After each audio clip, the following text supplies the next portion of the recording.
Welcome to our channel. Today we how to transfer 1099 filings using QuickBooks Payroll, beginner guide step by step clearly. Open QuickBooks and log into your account. Navigate to the Payroll section on the left-hand menu.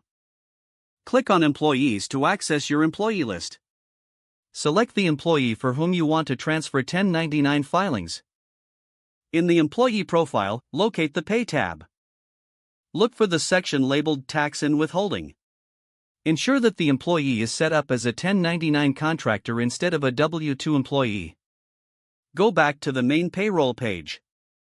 Select Reports from the left-hand menu. Click on Payroll Tax Reports. From the drop-down, choose 1099 Contractor Reports.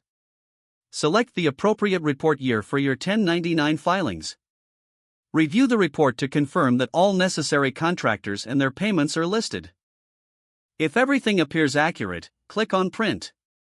Choose your preferred printing options and print the report for your records. To file the 1099 forms, navigate back to the Payroll section. Select Tax Center from the options available. Click on File 1099s. QuickBooks will guide you through the 1099 filing process. Follow the on-screen prompts to complete the necessary forms. Review all information entered to ensure its accuracy. After confirming that everything is correct, submit your 1099 filings. Keep a copy of the submission confirmation for your records. You have successfully transferred your 1099 filings using QuickBooks Payroll. If the page does not load, refresh the browser or try again in a private or incognito window. Make sure you are using the correct email address, then retype it carefully to avoid small typos. If your password is not accepted, use the reset option and create a new strong password you can remember. Check your spam folder for verification or security emails, then complete any requested confirmation steps.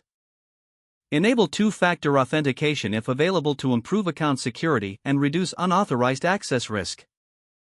After signing in, review your profile details so your contact information and settings are accurate and current.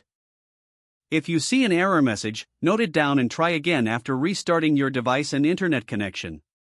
Log out when you finish, especially on shared devices, to keep your account and payment information secure. If the page does not load, refresh the browser or try again in a private or incognito window.